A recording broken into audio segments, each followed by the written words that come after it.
दोस्तों, सबसे पहले आप सभी को मेरी तरफ से जय श्री श्याम। हम आज बात करेंगे श्री खाटू श्याम जी के बारे में, कैसे उनका जन्म हुआ और किस वंश में, और कैसे उनको खाटू श्याम की उपाधि मिली, कैसे कलयुग और हारे का सहारा कहा जाता है। दोस्तों, वीडियो को पूरा देखना और वीडियो को लाइक और चैनल को सब्सक्राइब जरूर कर दें। दोस्तों, राजस्थान के शेखावाटी के सीकर जिले में स्थित है परमधाम खाटू। यहाँ विराजित हैं खाटू श्याम जी। खाटू का श्याम मंदिर बहुत ही प्राचीन है। यहाँ पर प्रतिवर्ष फाल्गुन माह शुक्ल षष्ठी से बारस तक यह मेला लगता है। श्याम बाबा की महिमा का बखान करने वाले भक्त राजस्थान या भारत में ही नहीं बल्कि दुनिया के कोने कोने में मौजूद हैं। आओ जानते हैं कि कौन है बाबा खाटू श्याम जी, क्या है उनकी कहानी। खाटू श्याम जी भगवान श्री कृष्ण के कलयुगी अवतार हैं। महाभारत के भीम के पुत्र घटोत्कच और घटोत्कच के पुत्र बर्बरिक थे। बर्बरिक को ही बाबा खाटू श्याम कहते हैं। इनकी माता का नाम हिडिंबा है। बर्बरिक दुनिया का सर्वश्रेष्ठ धनुर्धर थे। बर्बरिक के लिए 3 बाण ही काफी थे, जिसके बल पर वे कौरवों और पांडवों की पूरी सेना को समाप्त कर सकते थे।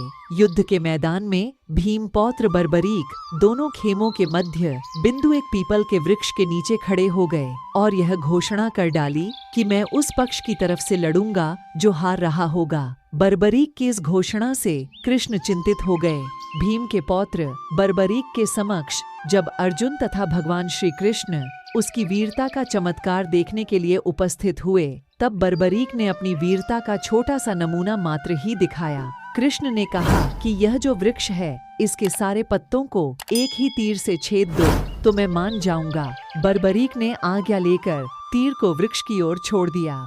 जब तीर एक एक कर सारे पत्तों को छेदता जा रहा था, उसी दौरान एक पत्ता टूटकर नीचे गिर पड़ा। कृष्ण ने उस पत्ते पर यह सोचकर पैर रखकर उसे छुपा लिया कि यह छेद होने से बच जाएगा, लेकिन सभी पत्तों को छेदता हुआ वह तीर कृष्ण के पैरों के पास आकर रुक गया।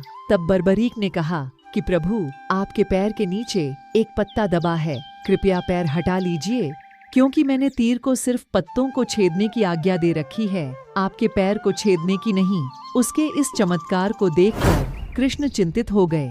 भगवान श्री कृष्ण यह बात जानते थे कि बर्बरिक प्रतिज्ञावश हारने वाले का साथ देगा। यदि कौरव हारते हुए नजर आए तो फिर पांडवों के लिए संकट खड़ा हो जाएगा, और यदि जब पांडव बर्बरिक के सामने हारते नजर आए यात्मी तो फिर वह साथ देगा। इस तरह वह दोनों ओर की सेना को एक ही तीर से खत्म कर देगा। तब भगवान श्री कृष्ण ब्राह्मण का भेष बनाकर सुबह बर्बरिक के शिविर के द्वार पर पहुंच गए और दान मांगने लगे। बर्बरिक ने कहा, मांगो ब्राह्मण, क्या चाहिए। ब्राह्मण रूपी कृष्ण ने कहा कि तुम दे न सकोगे, लेकिन बर्बरिक कृष्ण के जाल में फंस गए और कृष्ण ने उससे उसका शीश मांग लिया। बर्बरिक द्वारा अपने पितामह पांडवों की विजय हेतु स्वेच्छा के साथ शीश दान कर दिया गया।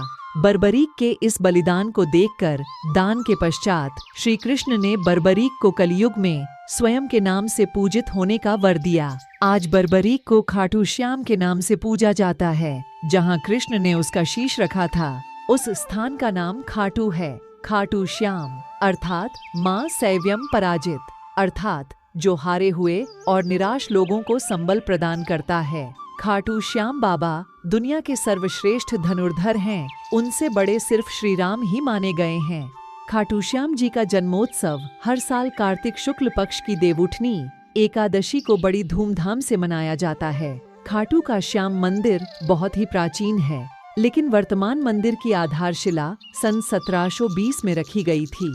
इतिहासकार पंडित जाबरमल्ल शर्मा के मुताबिक सन 1679 में औरंगजेब की सेना ने इस मंदिर को नष्ट कर दिया था। मंदिर की रक्षा के लिए उस समय अनेक राजपूतों ने अपना प्राणोत्सर्ग किया था। खाटू श्याम मंदिर परिसर में लगता है बाबा खाटू श्याम का प्रसिद्ध मेला। हिंदू मास फाल्गुन माह शुक्ल षष्ठी से बारस तक यह मेला चलता है। 11 के दिन मेले का खास दिन रहता है। बर्बरिक देवी के उपासक थे। देवी के वरदान से उसे 3 दिव्य बाण मिले थे, जो अपने लक्ष्य को भेद कर वापस उनके पास आ जाते थे। इसकी वजह से बर्बरिक अजेय थे। बर्बरिक अपने पिता घटोत्कच से भी ज्यादा शक्तिशाली और मायावी था। कहते हैं कि जब बर्बरिक से श्री कृष्ण ने शीश मांगा तो बर्बरिक ने रात भर भजन किया और फाल्गुन शुक्ल द्वादशी को स्नान करके पूजा की और अपने हाथ से अपना शीश काटकर श्री कृष्ण को दान कर दिया। शीश दान से पहले बर्बरिक ने महाभारत का युद्ध देखने की इच्छा जताई। तब श्री कृष्ण ने उनके शीश को एक ऊंचे स्थान पर स्थापित करके उन्हें अवलोकन की दृष्टि प्रदान की। युद्ध समाप्ति के बाद जब पांडव विजय श्री का श्रेय देने के लिए वाद विवाद कर रहे थे, तब श्री कृष्ण कहा कि इसका निर्णय तो बर्बरिक का शीश ही कर सकता है। तब बर्बरिक ने कहा कि युद्ध में दोनों ओर श्री कृष्ण का ही सुदर्शन चल रहा था और द्रौपदी महाकाली बन रक्तपान कर रही थी। अंत में श्री कृष्ण ने वरदान दिया कि कलयुग में मेरे नाम से तुम्हें पूजा जाएगा और तुम्हारे स्मरण मात्र से ही भक्तों का कल्याण होगा। स्वप्न दर्शनोपरांत बाबा श्याम खाटू धाम में स्थित श्याम कुंड से प्रकट हुए थे और श्री कृष्ण शालिग्राम के रूप में मंदिर में दर्शन देते हैं। इसलिए कहा जाता है कि श्री खाटू श्याम जी का मात्र सच्चे मन से नाम लेने से ही सब काम बन जाते हैं। तो दोस्तों, वीडियो कैसा लगा कमेंट्स बॉक्स में जरूर बताना। जय श्री श्याम बोलो, भक्तों हारे के सहारे की जय, खाटू श्याम जी की जय। राधे राधे, जय श्री कृष्णा।